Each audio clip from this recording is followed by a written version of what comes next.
Hello friends, welcome back to our channel. Friends, ముందుగా ఈ సీరియల్లో ఏం జరగబోతుందో తెలుసుకుందామా?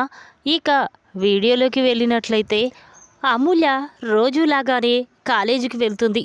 ఇక కాలేజీలో తన ఫ్రెండ్స్ అంతా, ఏంటి అమూల్య, విశ్వతో పెళ్లి జరిగాక కూడా ఇంకా నువ్వు పుట్టింట్లోనే ఉంటున్నావు, అయినా విశ్వాని ఎంతగానో ప్రేమించావు, నువ్వు ప్రేమించిన వాణ్ణి పెళ్లి చేసుకున్నావు, కానీ ఎందుకే సంతోషంగా ఉండడం లేదు, అసలు విశ్వాకి నీకు మధ్య ఏం జరిగిందే అని అంటూ ఉంటే అప్పుడు అమూల్య, లేదే, నేను నిజంగానే విశ్వాని ప్రేమించాను, కానీ వాడు నన్ను మాత్రం మా ఇంటి మీద పగతో ప్రేమించి పెళ్లి చేసుకోవాలనుకున్నాడు.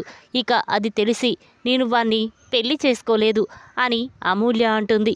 ఆ మాటలు విన్న తన ఫ్రెండ్స్, ఎందుకే ఇంకా మాతో అబద్ధం చెప్తావు, చూడు, నీకు విశ్వాకి పెళ్లి జరిగిందని మాకు తెలుసు, కానీ అది అబద్ధమని, విశ్వ నిన్ను మోసం చేశాడని అతని మీద కేసు పెట్టి జైలుకు పంపించడం తప్పు అమూల్య, నువ్వు తప్పు చేస్తున్నావు. విశ్వాని బయటికి తీసుకొచ్చి నువ్వు విశ్వ ప్రేమగా కలిసి ఉండడమే మంచిది అని చెప్పి తన ఫ్రెండ్స్ అందరూ అమూల్య గురించి చాలా తప్పుగా మాట్లాడుతూ ఉంటారు. ఇక అది చూసిన అమూల్య కోపంతో రగిలిపోతూ వెంటనే ఇంటికి వెళ్ళిపోతుంది. ఇక ఒంటరిగా తన గదిలో కూర్చొని తన ఫ్రెండ్స్ అన్న మాటల గురించే ఆలోచిస్తూ బాధపడుతూ ఉంటుంది. ఇదేంటి, నా ఫ్రెండ్స్ ఇలా అపార్థం చేసుకున్నారు, నేను విశ్వాని ప్రేమించిన మాట నిజమే, కానీ వాడు మోసం చేశాడని చెప్పినా కూడా ఎవ్వరు నమ్మడం లేదు, ఏం చెయ్యాలి, నేను రేపటి నుండి కాలేజీకి వెళ్ళను అని చెప్పి అమూల్య అనుకుంటూ ఉంటుంది. ఇంతలోనే అటుగా వెళ్తున్న వేదవతి అమూల్యాని చూసి, ఇదేంటి, అమూల్య ఎప్పుడూ లేంది ఒంటరిగా కూర్చొని ఆలోచిస్తుంది, ఇంత రాత్రి అయినా నిద్రపోకుండా మెలకువతోనుందేంటి అని చెప్పి వెంటనే వేదవతి అమూల్య దగ్గరికి వెళ్ళి, ఏంటమ్మా, ఏం జరిగింది, దేని గురించి ఆలోచిస్తున్నావు, మళ్ళీ ఆ విశ్వ భద్రావతి ఏమైనా అన్నారా అనగానే అప్పుడు అమూల్య, లేదమ్మా, వాళ్ళు ఏమీ అనలేదు, కానీ నాకే ఎలాగో ఉంది, రేపటి నుండి నేను కాలేజీకి వెళ్ళనమ్మా అని అమూల్య అంటూ ఉంటే అప్పుడు వేదవతి, ఏంటమ్మా, ఏం జరిగింది, కాలేజీలో మీ ఫ్రెండ్స్ ఏమైనా అన్నారా అనగానే అప్పుడు అమూల్య, అవునమ్మా, మా ఫ్రెండ్స్ అందరూ విశ్వతో పెళ్లి జరిగింది, విశ్వాని దూరంగా ఉంచావు, ఎందుకు నీ పుట్టింట్లో ఉంటున్నావని అందరూ నిలదీస్తున్నారు, నేను విశ్వ గురించి నిజం చెప్పినా ఎవ్వరూ నమ్మడం లేదమ్మా, అందుకే నేను కాలేజీకి వెళ్ళనమ్మా, ఇంట్లోనే ఉండిపోతాను అని చెప్పి అమూల్య బాధపడుతూ ఉంటుంది. అప్పుడు వేదవతి, చూడమ్మా, ఫ్రెండ్స్ అన్నంత మాత్రాన అది నిజం కాదు కదా, చదువు మధ్యలో ఆపేయకూడదు, నువ్వు వాళ్ళు ఏమైనా అనుకున్నా సరే నువ్వు మాత్రం కాలేజీకి వెళ్ళి తల్లి, ఏం చెయ్యాలో నేను చూసుకుంటాను అని చెప్పి వేదవతి అనగానే అప్పుడు అమూల్య, అమ్మ, నువ్వు ఎంత చెప్పినా ఏ విషయంలోనైనా నీ మాట వింటాను, కానీ ఇక నేను రేపటి నుండి కాలేజీకి వెళ్ళనమ్మా, ఇదే నా నిర్ణయం అని చెప్పి ఇక అమూల్య పడుకుంటూ ఉంటుంది. అది చూసిన వేదవతి, ఇదేంటి, అమూల్య మనసు ఇంతలా గాయపడిందా, తన ఫ్రెండ్స్ ఇంతలా అవమానించారా అని చెప్పి ఆలోచించుకుంటూ గదిలోకి వస్తుంది. ఇక వేదవతి అలా ఆలోచించడం చూసిన రామరాజు, ఏంటి బుజ్జమ్మ, ఏం జరిగింది అని అంటూ ఉంటే అప్పుడు వేదవతి, ఇంకా ఏం జరగాలండి, అమూల్య జీవితం ఇలా అవుతుందని నేను కలలో కూడా అనుకోలేదు, చిన్న కూతురని గారాబంగా పెంచుకున్నాము, గొప్పింటి సంబంధం చూసి పెళ్లి చేసి తన జీవితం సంతోషంగా ఉండాలని అనుకున్నాము, కానీ ఇలా జరిగిందేంటండి అనగానే అప్పుడు రామరాజు, ఇప్పుడేం జరిగింది బుజ్జమ్మ, ఆ నీచుడు మన అమ్మాయిని పెళ్లి చేసుకోలేదు, అది సంతోషించు అనగానే అప్పుడు వేదవతి, అవునండి, అది సంతోషంగానే ఉంది, కానీ అమూల్య కాలేజీకి వెళ్తే తన ఫ్రెండ్స్ అందరూ విశ్వాకి తనకి పెళ్లి జరిగిందని, విశ్వాని దూరం పెడుతున్నావని, వాడి గురించి అమూల్య గురించి చాలా తప్పుగా అర్థం చేసుకుంటున్నారంట, అందుకే అమూల్య కాలేజీకి వెళ్ళనని చెప్తుందండి అనగానే అప్పుడు రామరాజు, అదేంటి బుజ్జమ్మ, తన ఫ్రెండ్స్ అలా అపార్థం చేసుకోవడం ఏంటి అని రామరాజు అనగానే అప్పుడు వేదవతి, అవునండి అమ్మ, అందుకే అమూల్య రేపటి నుండి కాలేజీకి వెళ్ళనని ఇక మొండిగా ప్రవర్తిస్తుంది అని వేదవతి అంటుంది. అప్పుడు రామరాజు, అవును బుజ్జమ్మ, ఎవరికైనా అలాగే ఉంటుంది కదా, వాడి చేతిలో నా కూతురు మోసపోయింది, ఇంకా నయం, వాడు నా కూతురి మెడలో తాళి కట్టలేదు, అదే గనక జరిగితే నా కూతురు జీవితాంతం వాడి ముందు తలదించుకొని బానిసలా బ్రతకవలసి వచ్చేది అని చెప్పి రామరాజు అంటూ ఉంటే ఇక ఇంతలోనే వేదవతి ఆలోచిస్తూ ఉంటుంది. ఎలా అమూల్య గురించి ఏం చెయ్యాలి, అందరి ముందు అమూల్యాని ఎలా తలదించుకోకుండా చెయ్యాలి అని అనుకుంటూ ఉంటుంది. ఇంతలోనే ఉదయం అవుతుంది. ఇక అమూల్య మాత్రం ఒంటరిగా బయట కూర్చొని ఆలోచిస్తూ ఉండగా అది చూసిన భద్రావతి చాలా సంతోషపడుతూ ఉంటుంది. ఒసై అమూల్య, నా మేనల్లునే జైలుకు పంపించావు. ఇప్పుడు నీ బ్రతుకు చూడు. అటు కాలేజీకి పోకుండా ఇటు పెళ్ళి కాకుండా నువ్వు అలా బాధపడుతూ ఉండడం చూసి నాకు చాలా సంతోషంగా ఉంది అని భద్రావతి అనుకుంటూ ఉండగా ఇంతలోనే రామరాజు వేదవతి బయటికి వెళ్తూ ఉంటారు.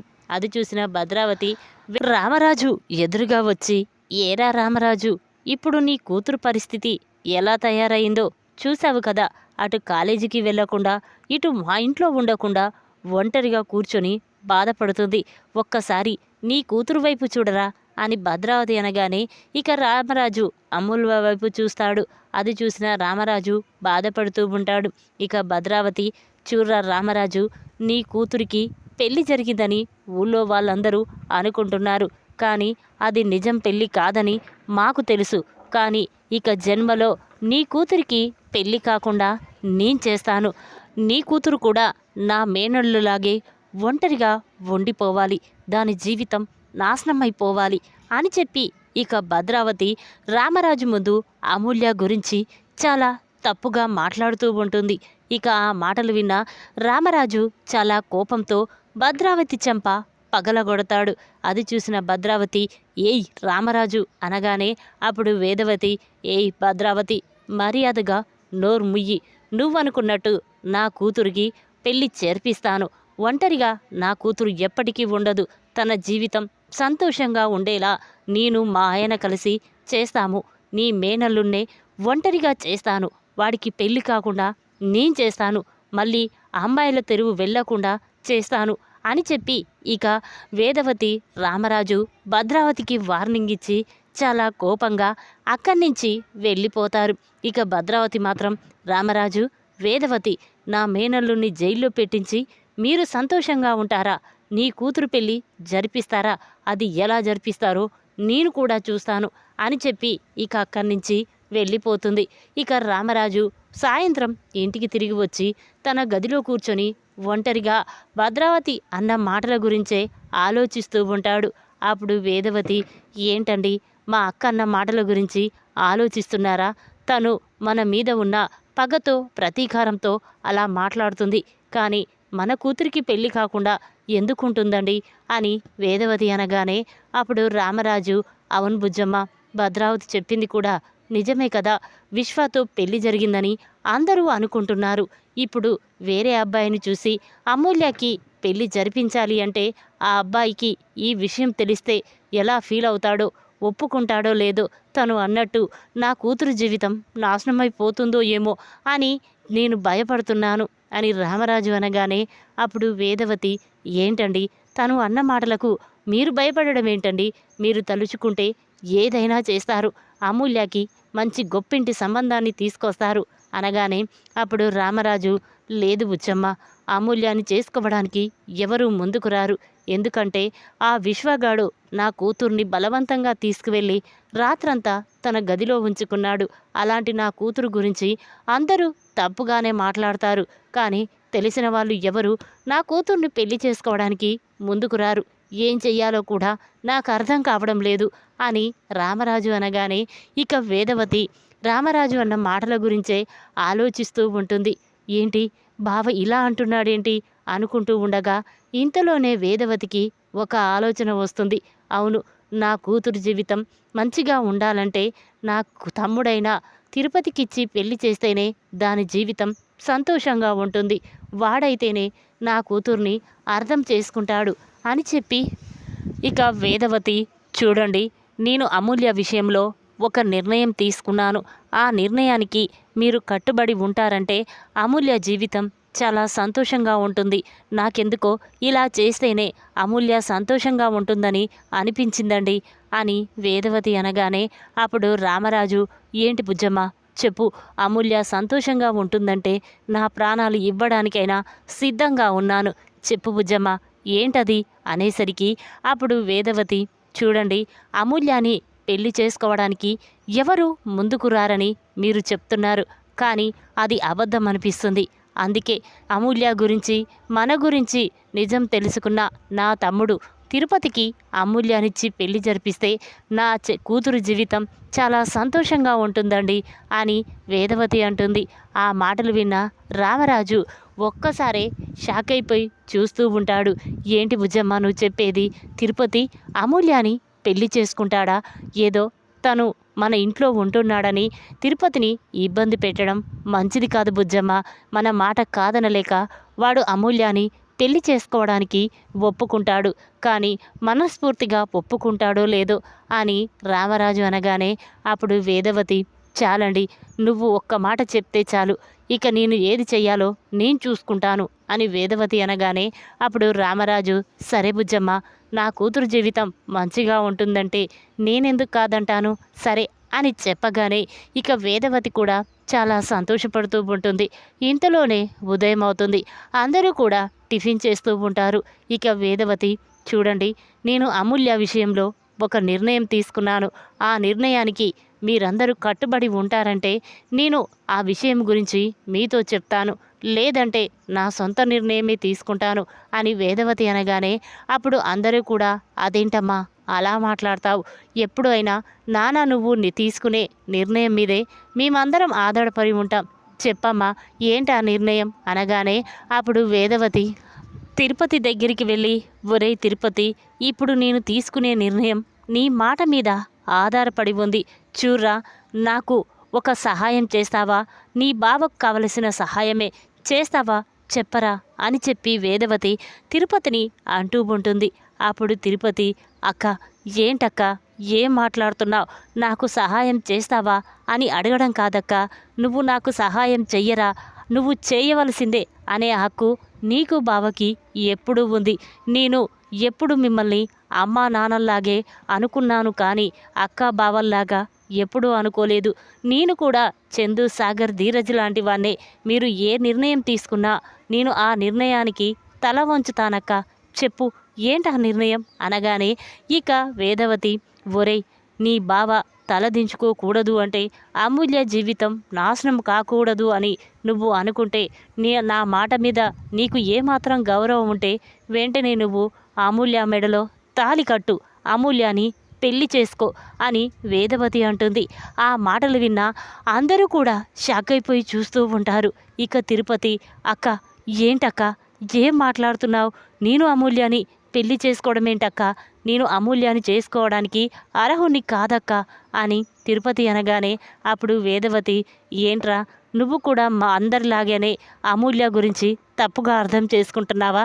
తన క్యారెక్టర్ గురించి తప్పుగా అనుకుంటున్నావా అనగానే అప్పుడు తిరుపతి, లేదక్క, నేను అలా ఎప్పటికీ అనను.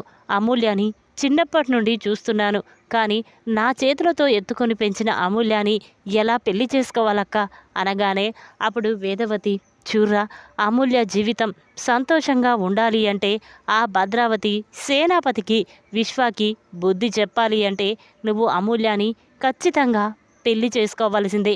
లేకపోతే వాళ్ళిద్దరూ మీ బావని తలదించుకునేలా చేస్తున్నారు. అమూల్యకి పెళ్లి కాదని, తన జీవితం ఒంటరైపోతుందని, తన జీవితం నాశనమైపోతుందని మమ్మల్ని అంటున్నారా?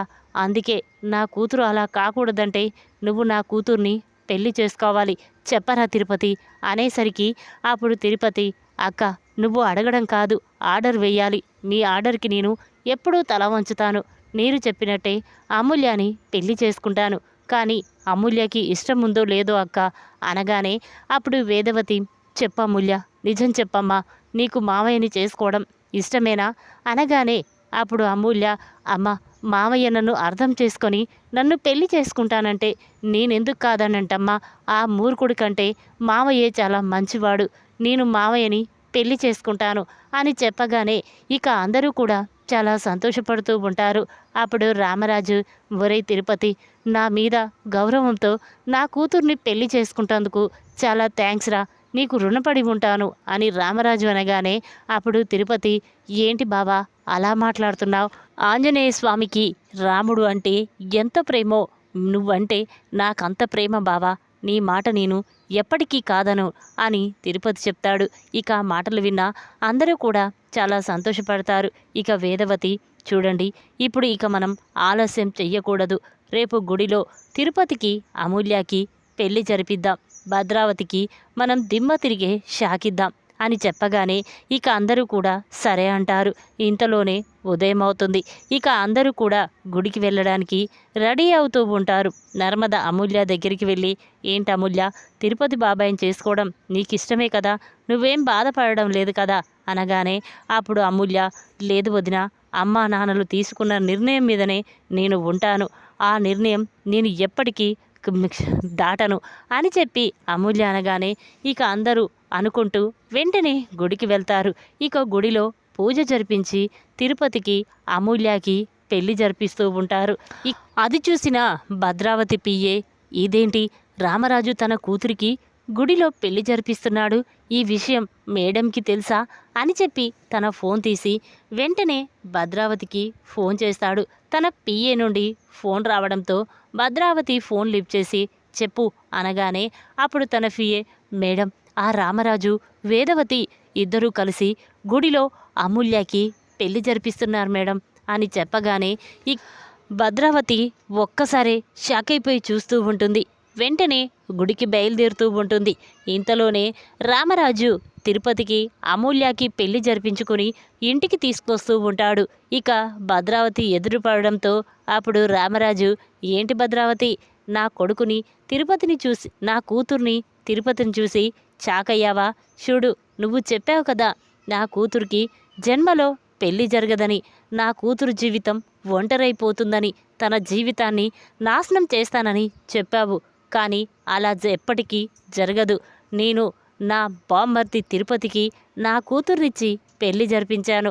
వాడు నా కూతుర్ని బాగా అర్థం చేసుకుంటాడు. నా కూతురు గురించి పూర్తిగా తెలుసు. చూడు, ఇక నుండి నా కూతురు జీవితం చాలా సంతోషంగా ఉంటుంది.